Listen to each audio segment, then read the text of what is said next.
Okay, so for this deep dive, you've brought us some really fascinating material.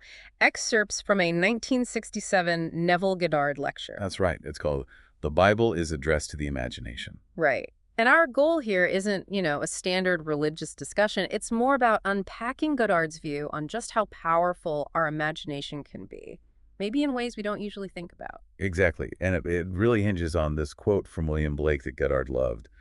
Um, why is it that the Bible is more entertaining and instructive than any other book? Ah, yes, I remember this one. Is it not because it is addressed to the imagination, which is spiritual sensation, and only immediately to the understanding or reason?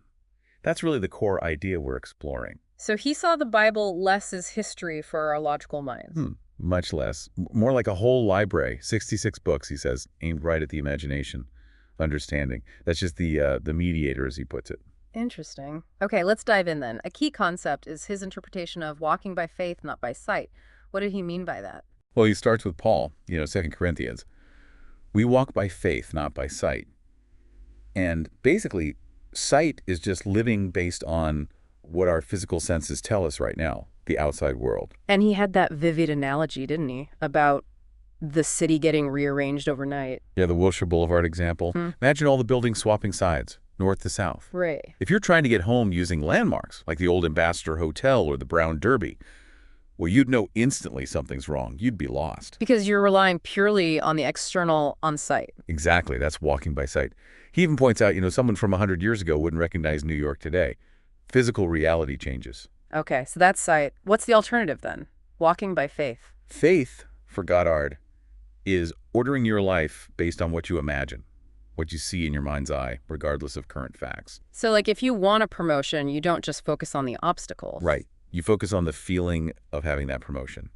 You mentally rearrange your inner world, your structure of mind, he calls it, to match that outcome. You're building the feeling, the reality, inside first. Precisely. It's an internal shift, not waiting for the external to change first. And he really stresses you have to stick with it, doesn't he? Remain faithful to this state. Absolutely crucial. You have to live in that imagined reality mentally, consistently, persistently. Okay. That connects nicely to another point he makes about forgetting the past. Yes, drawing from Philippians again, chapter 3, verse 13. But the one thing I do, forgetting what lies behind and straining forward to what lies ahead. So whatever your goal is, business, personal, whatever, you can't be bogged down by past failures or limitations. That's the idea. Don't let yesterday dictate today's imagination. It's about creating a clean mental slate for the future you want. He uses that stark image of Lot's wife. Turning into a pillar of salt. His interpretation is that looking back, dwelling on the state you want to leave. Well, it preserves it. Salt preserves things, right? Ah, interesting connection. So mentally revisiting the problem keeps it alive. Exactly. You're keeping it fixed in place by constantly looking back at it. But the alternative is this idea of persistent assumption. Yes. This is so powerful. If you consistently assume the feeling of your wish already being real in your imagination, You become that person. you essentially grow into that assumed state. Yeah. You embody it internally first, and then, he argues, the external has to follow. Okay, so faith isn't just belief. It's this active assumption. How does he define faith itself then? He uses Hebrews, right? He does. Hebrews 11, verses 1 to 3. Faith is the assurance of things hoped for, the conviction of things not seen. Let's break that down. Assurance of things hoped for. Right. That sounds like a deep inner knowing. Yeah, certainty. It's already yours, even if you can't touch it yet. And conviction of things not seen, being utterly convinced of your imagined reality, even when the senses say otherwise. And the kicker is that last part. So what was made out of things that do not appear. That's central for Goddard. Everything visible, everything in our world originates in the invisible realm. The realm of imagination? Exactly. Like an architect's blueprint exists before the building. The building is made from something that didn't physically appear at first. And perception plays a huge role here too, doesn't it? He uses Blake again. Yeah, Blake seeing angels in the sun while someone else just sees, a disk of fire. Or the idea that we don't all see the same tree. Right. Our inner state, our imagination, shapes what we actually perceive out there. Perception isn't just passive reception. So how does this apply, say, if you see someone struggling, someone in need?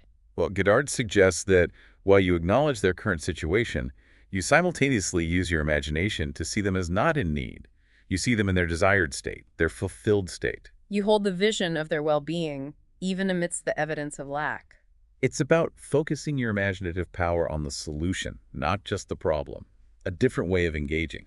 This is where it gets really practical, though, because he backs all this up with stories, right? Real examples. Oh, definitely. The stories are key to understanding how he saw this working. Let's start with his brother, Victor. The building story, that one's pretty amazing. It really is. Victor apparently had zero money. Absolutely none. But he wanted this specific building. So what did he do? He mentally, in his imagination, changed the sign on the building to read J.N. Goddard and Sons. Just imagined it. Vividly. And crucially, he felt what it was like to own it. He maintained that feeling, that assumption of ownership, for 2 whole years. 2 years. That's commitment to an imaginal act. Incredible persistence. And then, in 1924, somehow, the circumstances shifted, and he acquired that building for only $50,000. Which was later sold for? $850,000. In Barbados, apparently tax-free. So a huge return, seemingly manifested through sustained imagination. A real demonstration of walking by faith. Wow. Okay, what other examples? There was one about roses. Ah, yes, the lady at the Waldorf Astoria. This wasn't about need, just a desire. She simply, vividly imagined holding roses, smelling them, feeling the petals. Really engaging the senses. Totally. And the next day, an unexpected delivery arrives. 3 dozen roses, a special variety named for the Queen Mother. Just like that. Just like that. Goddard felt the lack of desperate need allowed her to fully immerse in the feeling, making it effortless. Interesting. And the seamstress story. That one had such specific details. Yes. She needed a precise amount of money. And she didn't just imagine getting money, she imagined the details. Hearing the envelope tear, counting out the coins after deductions. Getting really specific sensorily. Extremely. And that same week, she got a job, and the pay, after everything was taken out, was exactly the amount she'd imagined, down to the penny. It really highlights using all the senses in the imaginal act. Definitely. Sight, sound, touch. There was also a simpler one, the woman in the department store. Stearns, yeah. Penniless. But she tries on a hat, really feels herself owning it, admiring it, and ends up receiving a very similar hat for free shortly after. Even small, heartfelt imaginal acts can have results. And maybe the most revealing one, the lady of the evening and the expensive hat. Ah, yes. She intensely imagined wearing a particular very expensive hat. Acted as if it were hers. And someone just gave it to her. A friend felt this sudden, inexplicable urge to buy that exact hat and gift it to her. But Goddard had an interesting take on why she got the hat as a gift, not the money, right? Exactly. He suggested it tied into her own beliefs. Maybe she couldn't quite imagine herself buying something that expensive outright, but her imagination could easily accept receiving it as a gift. So our own underlying beliefs can shape the how of the manifestation. Seems so. It shows how nuanced this process can be. Okay, so all these stories circle back to Blake's definition that Goddard kept using. Imagination is spiritual sensation. Let's unpack that a bit more. It means the imaginal act shouldn't just be a vague wish. It needs to be a vivid sensory experience in the mind. Like you're actually there. Yes. Seeing it, hearing it, smelling it, tasting it, touching it. You're creating the sensory reality within. It's about feeling the wish fulfilled, sensorily. He used Beethoven, didn't he? Hearing music inside after he was deaf. Right. Or how we can perfectly recall the voice of a loved one, hear it in our minds. That's internal hearing, spiritual sensation. That internal sensory world is powerful. Incredibly. Goddard even shared his own experience walking through Harlem, but through focused imagination, vividly smelling the air and feeling the atmosphere of Barbados. Transported by inner senses. Exactly. Imagination transcending physical location through sensory engagement. And this leads us to another really big concept for him. Christ in you.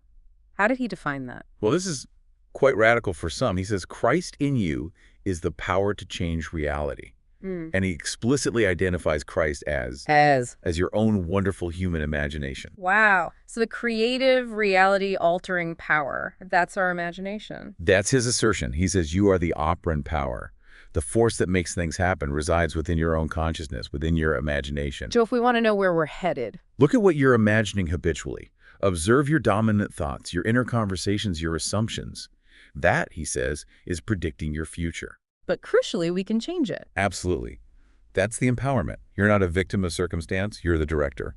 You can turn away from unwanted imaginings and deliberately cultivate new ones. Consciously choose the inner state you want to experience. Precisely. Now, he also touched on things like the last days and identity. How did that fit in? His view was unconventional. The last days weren't about the world ending, but the end point of an individual's spiritual journey, their awakening. An internal culmination. Yes. And he spoke about the Son, who he identified as David, and the Father, Jesus Christ, not as external figures in history solely, but as something to be experienced within you, a future revelation of your own divine identity. That's a very different interpretation of Scripture. It is. He maintained that Jesus Christ is the true identity of every man, the divine imaginal power within, essential for life itself. It's a core part of his message, though perhaps startling at first glance. But it all ties back to that central theme. The immense, often ignored power within your own imagination. Right. So, if we boil it all down, the main takeaway is what? That our imagination isn't just for daydreaming. Far from it. It's the actual creative power that shapes our experience of reality.